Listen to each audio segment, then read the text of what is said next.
සුබ දවසක්. ඉතින් කොහොමද? ඔයා මේ එකතු වෙලා ඉන්නේ අපේ දැනුම ලෝක YouTube නාලිකාවත් එක්කලා. ඉතින් අද මම ඔයාට කියලා දෙනවා සුපිරි පොහොර වර්ග පහක් ගැන විස්තර. ඉතින් විශේෂම දේ තමයි මේ පොහොර වර්ග පහම දියර පොහොර වර්ග පහක් වීම. ඉතින් ඔයා දන්නවා දියර පොහොර එකක් දානවා කියලා කියන්නේ ඔයාගේ මල් ගස්, එළවලු ගස්, පළතුරු ගස් එකී මෙකී නොකී ඕනම ගහක් දවස් 7ක් 14ක් ඇතුළත ලොකුම ලොකු වර්ධනයක් ඔයාට දැක ගන්න පුළුවන් වෙනවා කියලා. එහෙනම් ඉතින් වැඩි කතා ඕනේ නැහැ. අපි කෙලින්ම යමුකෝ අද වීඩියෝ එකට. ඉතින් ඔයා කැමති නම් මේ වගේ ගොඩක් වටිනා තොරතුරු ලෝභකමක් නැතුව දැනගන්න මෙන්න මේ වගේ අපේ දැනුම ලෝක YouTube නාලිකාව subscribe කරලා එකතු වෙන්න කියලා මම බොහොම ආදරෙන් ඔයාගෙන් ඉල්ලනවා. ඉතින් මගේ අරමුණ තමයි මේ වගේ ගොඩක් වටින වැදගත් සුපිරිම තොරතුරු කිසිම ලෝභකමක් නැතුවම ඔයාගේ කකුල් දෙක ගාවටම ගෙනත් දෙන එක. එහෙනම් ඉතින් මේ වීඩියෝ එකට like එකක් දාලා බලන්න පටන් ගන්න. හරි. දැන් අපි යමු අපේ වීඩියෝ එකට. ඒක බිත්තර කටු සහ තේකොළ කුඩු.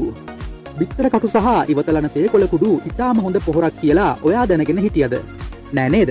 එහෙනම් මම කියලා දෙන්නම්. අපි බලමු විද්‍යාත්මකව මේ වගේ තිබෙන රසායනික සංයෝග මොනවද කියලා. බිත්තර කටු වල මූලිකවම තිබෙන්නේ කැල්සියම් කියන මූලද්‍රව්‍යයයි. මීට අමතරව පොටෑසියම්, ෆොස්ෆරස් සහ ශාක වලට අත්‍යවශ්‍ය පෝෂකයක් වෙන මැග්නීසියම් අඩංගු වෙනවා. ඉතින් මේ මූලද්‍රව්‍ය වලින් ශාකවල මුල් සහ පත්‍රවල අධිවර්ධනයට උපකාරී වෙනවා මෙන්ම මුල් කුණු වීමද වළක්වනවා. තේකොළවල මූලිකවම අඩංගු වෙන්නේ නයිට්‍රජන් කියන මූලද්‍රව්‍ය සහ ටැනික් ඇසිඩ් කියන මූලද්‍රව්‍ය දෙකයි. මෙම පෝෂක දෙකෙන් ඔබේ ශාකයට අවශ්‍ය කරන සජලනය සහ පෝෂණය ලබා දීමට හැකියි. ඉතින් කොහොමද මේ පොහොර එක හදාගන්නේ? හරිම සරලයි. ඉතාමත් හොඳින් වේලාගත් තේකොළ කුඩුගෙන ඒට හොඳින් කුඩු කරගත් බිත්තර කටු දමා මිශ්‍ර කර සතියට දෙවතාවක් පමණ වගාවට යොදන්න. අනිවාර්යෙන්ම ඔබට 100% සාර්ථක පිළියමක් මෙමගින් ලැබේවි. අංක 2. කෙසෙල් ලෙලි ටොනික් දියරය. මේක දියර පොහොර එකක් වුණාට අද අපි කතා කරන ප්‍රධාන මැජික් දියර පොහොර එක මේක නම් නෙමෙයි. මොකද කියනවා නම් මේ කෙසෙල් ලෙලි දියරේ අඩංගු වෙන්නේ 80%ක්ම පොටෑසියම් කියන මූලද්‍රව්‍ය විතරයි. ඒත් අපේ මැජික් දියර පොහොර එකට ශාකයකට අත්‍යවශ්‍ය වෙන නයිට්‍රජන්, පොටෑසියම්, ෆොස්ෆරස් හෙවත් NPK කියන මූලද්‍රව්‍ය තුනම තියෙනවා. මේ කෙසෙල්ලි ටොනික් එකෙන් බොහෝ දුරට ඔබේ මල් ඵලදාවට තමා සාර්ථක ප්‍රතිඵල අත් වෙන්නේ. හරියට බෝම්බයක් ගැහුවා වගේ තමා මේක ප්‍රතිඵල. හරි. හදාගන්නේ කොහොමද? හරිම සරලයි. කෙසෙල්ලි ග්‍රෑම් 100ක් හෝ 150ක් පමණ අරගෙන වතුර ලීටර 1කට වගේ බෝතලයකට මේ ලෙලි ටික කුඩාවට කපලා දාගන්න. හරියටම මේ මිශ්‍රණය පල්වීමට පැය 48ක් හෝ ඊට වැඩි කාලයක් ලබා දෙන්න. මේ වැඩේට ඇඹුල් කෙසෙල් ලෙලි ගන්න පුළුවන් නම් වඩාත් සුදුසුයි. දැන් ඔයාට පුළුවන් මේ මිශ්‍රණය තනුක කරලා ශාකවල පාත්‍රවලට ඉහිනයක් ආධාරයෙන් නැත්නම් ස්ප්‍රේ එකක් ආධාරයෙන් ඉහින්න. ඔයා මල් ගස්වල මල් ගොඩකට ආස කෙනෙක් නෙවෙයි නම් මේක කරන්න එපා. ඉතින් ඊළඟ කරුණට යන්න කලින් පුංචි මතක් කිරීමක් තියෙනවා. ඒ තමයි මේ වීඩියෝ බලන ඔයා තාමත් අපේ YouTube channel එක subscribe කරලා නැත්නම් මෙන්න මේ වගේ subscribe කරලා දැන්ම එකතු වෙන්න. හරි, ගොඩක් ස්තුතියි.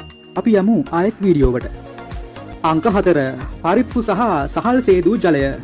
ඔබ මෙච්චර කාලයක් පරිප්පු සහ සහල් සේදු වතුර නිකම්ම මහ පොළොවට බැර කරා නම් අදින් පසුව එසේ කරන්න එපා. මොකද මේක වටිනා උත්ප්‍රේරකයක්. එහෙම නැත්නම් බූස්ටර් එකක්. විශේෂයෙන්ම වැඩි වශයෙන් මෙහි ෆොස්ෆරස් අන්තර්ගත වෙනවා. මෙමගින් ඔබේ ශාක ඉතාම ඉක්මනින් වර්ධනය වෙනවා.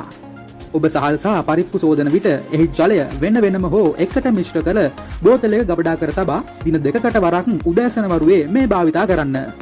ඇත්තටම මෙහි ප්‍රතිඵල පුදුම සහගත වනවාට සැකයක් නම් නැහැ. අංක 5. NPK සොලියුෂන් එක හෙවත් NPK දියර පොහොර. හරි. අපි දැන් බලමු කොහොමද හරියටම මේ දියර පොහොර එක හදාගන්නේ කියලා. මෙහි NPK යනු නයිට්‍රජන්, පොටෑසියම් හා ෆොස්ෆරස් වන අතර ශාකයක් වර්ධනයට 80%ක්ම අත්‍යවශ්‍ය වන මහා පෝෂක ගණයට වැටෙන මේ සංඝටක තුන අතිශයම ශාකයක් වර්ධනයට අත්‍යවශ්‍යයි. ඉතින් මේ මහා සංඝටක තුන නොමැති නම් කිසිසේත්ම ශාකයක් වර්ධනය සිදුවන්නේ නැහැ. හරි, අපි දැන් බලමු මේකට අවශ්‍ය වෙන අමුද්‍රව්‍ය තුන මොනවද කියලා. මුලින්ම අපිට ඕන වෙනවා වැටමාර. එහෙම නැත්නම් ලිඩි සීරියා කොළ හෝ ලුණු පොතු. විශේෂයෙන්ම මේ අමුද්‍රව්‍ය අධිකව නයිට්‍රජන් අන්තර්ගත වෙනවා. ඊට පසුව හාල් මැස්සන් ඔලු අවශ්‍ය වෙනවා. මෙහිදී හොඳින් ලුණු යනතුරු සෝදාගත් හාල් මැස්සන් ඔලු භාවිතා කිරීමට ඔබ සිහි කල්පනා විය යුතුය. අවසානයේට කෙසෙල් එලි හා ඇත්නම් පමණක් ගොම් පොහොර යොදාගත යුතුය. මෙම මිශ්‍රණය එකට මිශ්‍ර කර සති එකක් දෙකක් අතර කාලයක් හොඳින් පැසවීමකට ලක් කළ යුතුය. මේ භාවිතයේදී මෙම මිශ්‍රණයෙන් කොටස් එකකට ජලය කොටස් 5ක් යොදා පසට මිශ්‍ර කළ යුතුය. ඒ වගේම මෙම මිශ්‍රණය අනා ගැනීමේදී එහෙම නැත්නම් මිශ්‍ර කිරීමේදී සහල් සේදූ ජලය භාවිතා කළ හැකි නම් තවත් ප්‍රතිඵලදායක වෙනවා. ඒ වගේම මේ කිසිදු ගඳක් වහනය වීමක් සිදුවන්නේ නැහැ.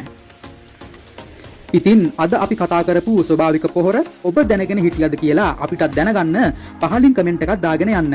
ඒ වගේම ලබන අඟහරුවාදා සවස 6ට ඔබේ සන්ධිවල මැරබෝන් වර්ධනය කරන විශ්මිත ප්‍රතිකාර කියන වීඩියෝ එක සමගින් අපි නැවත හමු වෙමු.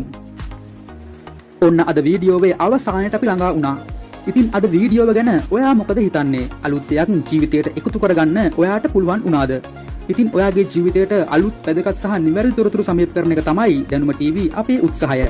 එහෙනම් මේ වගේ subscribe කරලා දැන්ම එකතු වෙන්න. අතට ගිහින් එන්නම් හැමෝටම ජය වේවා.